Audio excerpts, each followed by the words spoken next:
If you could persuade people, whether it be a jury or somebody you're trying to negotiate with, by giving them a drug that would make them better understand and appreciate your arguments. Imagine that. But, not done with the hypothetical. Imagine that the drug is a carcinogen. The drug gives people cancer or exposes them to a risk of cancer. I submit that you should hesitate to give people that drug. Yes, it'll make them easier to persuade, but it will poison them. And you don't want to poison people. So what does that have to do with persuasion? Well, that's why I'm calling this episode Poisonous Persuasion. Because there is a sense, a very real sense, in which certain kind of arguments can be kind of like a carcinogen. Although they don't just affect our bodies and our cells, they affect our thriving more deeply.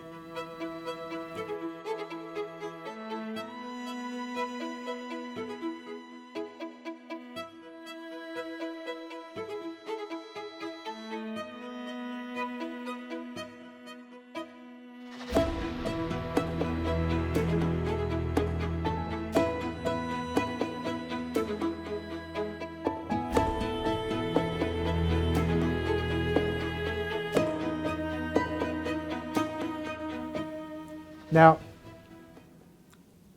to frame this, I'm going to get to the point now, but to frame this, many times we assume that there are only two things that make an argument problematic.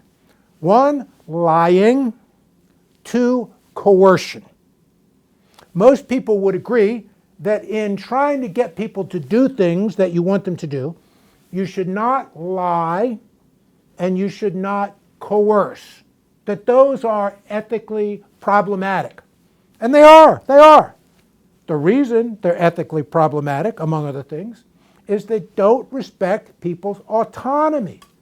When you lie to someone, you are not empowering them to make autonomous decisions, therefore you're not respecting their autonomy. We could frame this in Kantian terms or common sense terms or whatever. But people have a right not to be lied to so they can make up their own mind about stuff. And the same with coercion. Well, when you force somebody, you even more clearly rob them of their coercion. So many people would agree that it's a bad idea or problematic ethically to lie to people or coerce people. This is what you would learn if you took a course in marketing ethics. Okay? Respect people's autonomy, don't lie to them. At least don't lie to them too badly. I want to suggest that not lying is not enough, that not coercing is not enough, that there are other ways in which an argument can do harm. And that's why I introduced the seemingly silly carcinogenic persuasion drug example. And here's the way it works. Whatever you appeal to when you argue, you risk nurturing in the person you are talking to. Whatever you appeal to persuade, you fuel and risk growing in that person. And if that thing to which you appeal is not good for them, then you may harm them. That's the basic move. So let me step back. In an earlier episode, we said that the key to persuasion is either to find or make space in the worldview of the person you're trying to reach. That's why we emphasized how important it is to understand that worldview. And we emphasized that those worldviews are always works in progress, incomplete, ours and theirs. Because you have to find or make space. Make space. Remember what Hamlet said when Rosencrantz and Guildenstern were trying to toy with him? He said, how unworthy a thing you make of me. Now granted, make can also mean understand, but Shakespeare didn't pick his words by accident.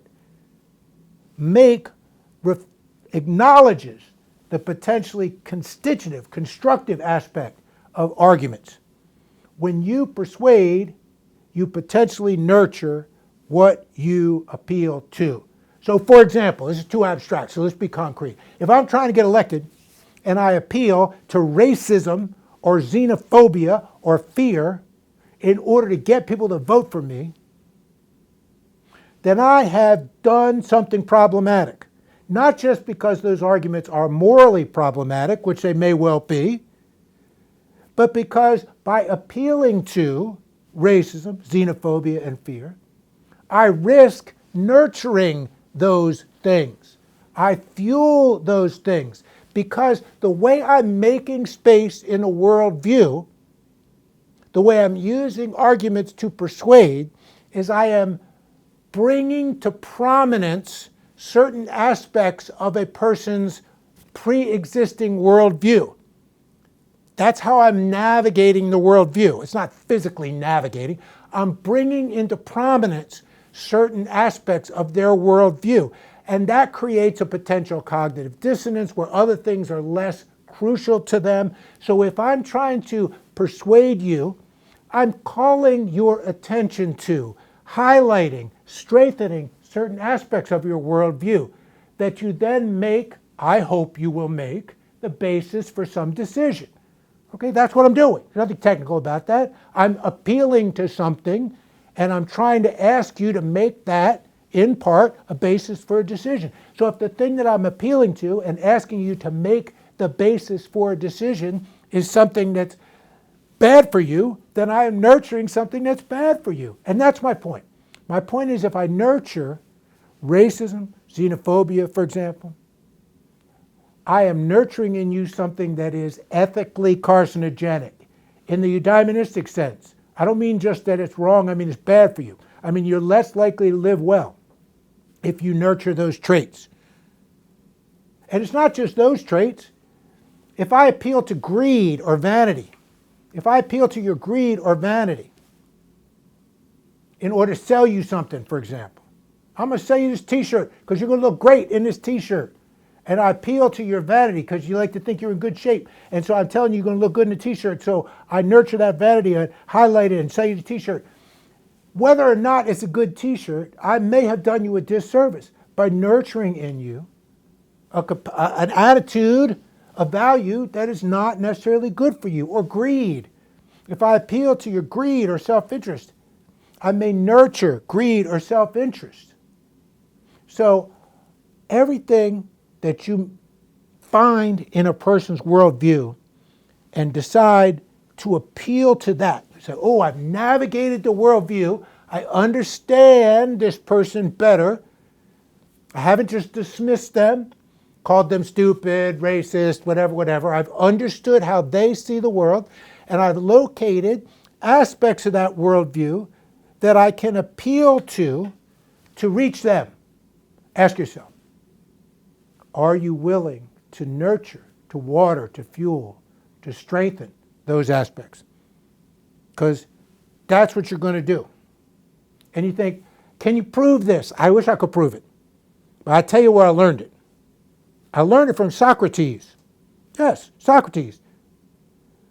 In the apology, the speech that Socrates makes to the Athenians when he's on trial for his life, he does not make certain arguments that he could make. It's not that Socrates is too stupid to figure out good arguments either, okay? Socrates knows how to argue. But he intentionally chooses not to make certain arguments. And then he explains why. He explains why. He said, it would be wrong of me to accustom you to respond to those kind of arguments. It would be wrong of me to, and the Greek word, athidzo is the verb, and it's related to ethos, right? And he's recognizing that what if I appeal to you, gentlemen of Athens, with a certain kind of argument, I will strengthen that as part of your ethos. I will athidzo you, okay? And he's unwilling to do that, even at the risk or cost to his own life. Now, that's not his only motivation, right? He's also trying to communicate appeal to affirmative aspects of Athenian identity. We'll get to that if you hang around to the last episode. but right now I'm just talking about the potential downside, the poison. And if you think this is a trivial or theoretical concern, I ask you to think again. We live in a world where we are beset by efforts to seize our attention and to persuade us. And indeed, every effort to seize our attention is an effort at persuasion, if only persuading us to stick and click, as the marketers say. Every movie and advertisement, TV show and sporting event, politician's speech and lawyer argument is fighting for our attention. They're trying to persuade us to pay attention to certain things. And in that attention economy, they are appealing to whatever works. And if that's our baser instincts, rather than, as Lincoln would put it, our higher angels, well, that's what they appeal to.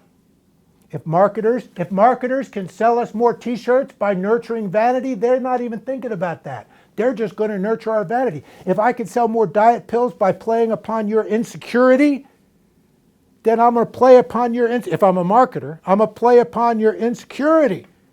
Am I thinking about the fact that being insecure and emphasizing your appearance and worrying about what you're going to lose is good for you? No, I'm just trying to sell diet pills. But in the process, I'm nurturing a potentially debilitating insecurity. Ask the young middle school girls and women in our country. There's evidence of the way in which these marketing efforts are destructive of their well-being. And that's just one example. So what I'm asking is, if you're going to listen to me and become a more powerful persuader by getting better at manipulating and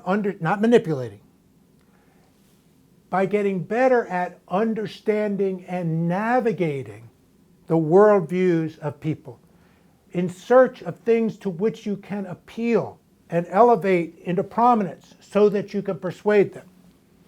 I'm asking you, if you're going to develop that strength, think about how you use it.